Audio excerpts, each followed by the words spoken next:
So how are Australian cities different from American ones? About the same, like it or not, progress is always driving forward.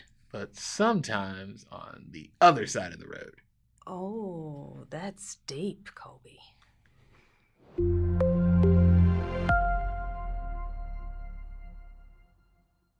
Hi, I'm Kim Lochner, and along with Colby Burnett, we're introducing Era-3.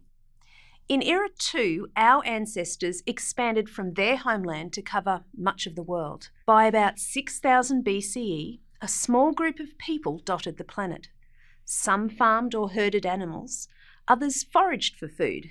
Many did all three to sustain themselves and their families. Although humans lived in most of the places where we live today, the world of 6000 BCE differed a lot. There were no cities, there were no states, and there was no long-distance trade. Most people were born, lived, and died within an area of 100 square miles. Not only that, most of their stuff came from within that same area. There was no world history. There were many individual disconnected histories of many different communities from around the world. Yet, by 700 CE, societies across much of the planet had changed radically. Cities, states, and long-distance trade networks were established in many parts of Africa, Eurasia, and the Americas. Humanity had developed new connections and types of communities and different ways to thrive around the world. So, how did these new, complex political and economic systems develop? How did their rise affect the relationships among people within the systems and between systems? We began in the Amazon rainforest in South America. This seemingly unspoiled and untouched wilderness spot highlights the story of the emergence of cities, states, and long-distance trade. You might be wondering how the Amazon could possibly be related to city life. And you're not alone in that skepticism. For a very long time, historians, archaeologists, and other scholars told a story that describes the Amazon rainforest as a pristine jungle. In that narrative, this place has always been inhabited by foragers, similar to the ancient Paleolithic people that we studied in the last era. And it makes sense. The rainforest is difficult to farm. Its nutrients are not found in the soil. They're stored in the trees and the vines of the jungle. There's even evidence supporting that story, because the remaining rainforest in the Amazon today is mostly populated by foraging communities who do not farm. But some startling evidence and theories raise doubts about that seemingly logical idea. A new generation of Brazilian and American archaeologists in the 1990s found mounds of very dark earth in the rainforest. These mounds held ceramics, some dated as far back as 6000 BCE. That is 8,000 years ago, and some of the earliest pottery in the Americas. Using new tools and logical calculations, the archaeologists came to the conclusion that big, long-lasting cities covered large portions of the Amazon. One city, Tapajos, may have had as many as 400,000 people by the 15th century, larger than Paris or London at that same time. Some scholars argue that these population claims are wildly overestimated, but most agree. The inhabitants of the Amazon rainforest did participate in the great transformation of human society in this era. This included many farming villages becoming cities or metropolitan areas. So, why did the number of cities and the number of people living in cities increase between 6000 BCE and 700 CE?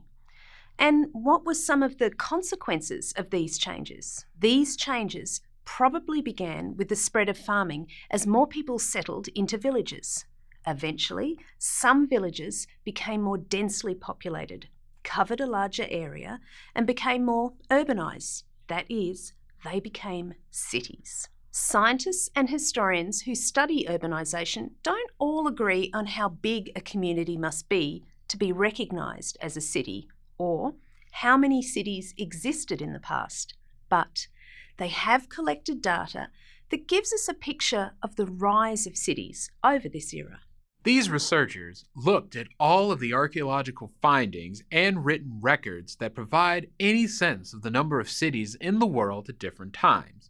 For example, Here's a map of all the cities they could locate between 3700 BCE to 0 CE. You may notice that almost all of them sit along a narrow belt stretching from Europe across Asia near the equator. There are a few cities in Mesoamerica, but there's only one in South America, and the only cities in Africa are in Egypt. Now look at this map from 1 CE to 1000 CE. There are now more cities in the world, including at least one in what will become the United States, and more in Africa. But remember, this does not give us the whole picture. For one thing, the scholars may not have known about the cities in the Amazon during this time.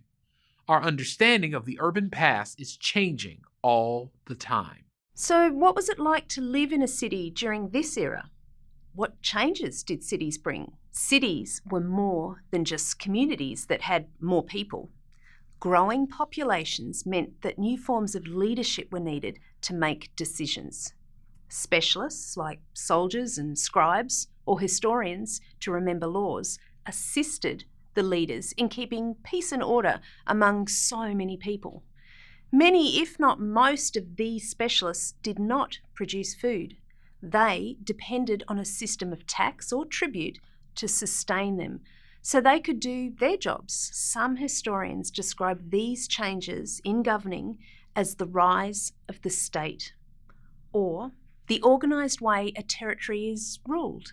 States can be of many different forms and different sizes, but they typically have ways to make and enforce laws, levy taxes, and manage a military or police force. Living in cities also transformed the production and distribution of goods.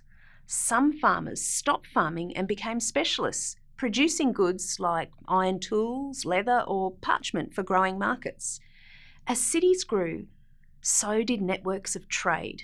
At first, new urban societies probably just exchanged with surrounding villages and neighbouring cities, but over time it became possible to exchange goods over longer distances. During this era, humanity also developed new transportable belief systems. These grew as trade routes grew. Beliefs and gods were, for the first time, portable. People could take their beliefs with them when they traded or migrated. Some of these new faiths, Buddhism, Judaism, Christianity, and Islam, spread vast distances. Life in cities represented progress. Unlike those who came before them, city dwellers had governments. They had wider networks. They encountered people they did not know, some of whom came from very far away. They could exchange goods, services, or sometimes money for the things they needed. Life had changed for the better. Or had it? Were cities really progress? Along with the benefits of the city, the state, and long-distance trade came problems. Humans in cities, for the first time, dealt with major pollution issues. Remains of slaughtered animals and human waste piled up in the streets. Leaders oppressed people, and many inhabitants of some cities and villages were enslaved. Some states became empires, divided into citizens with rights and subjects who had none. Long-distance trade made some people rich, but that created inequality. It also sometimes brought diseases which could decimate the population of a region. All the evidence suggests that cities were generally dirty, unpleasant places to live, yet people still built new cities and moved into old ones during this era, a trend that has continued to this current day. As you begin studying Era-3, keep these key questions in mind. How are these changes similar or different in different parts of the world? How do these changes support, extend, or challenge your understanding of the past or the present? Well, that's all the time we have for this overview. Was it me, or did this era cover fewer years than the one before it? Yeah, I think that's gonna start happening a lot. Scale.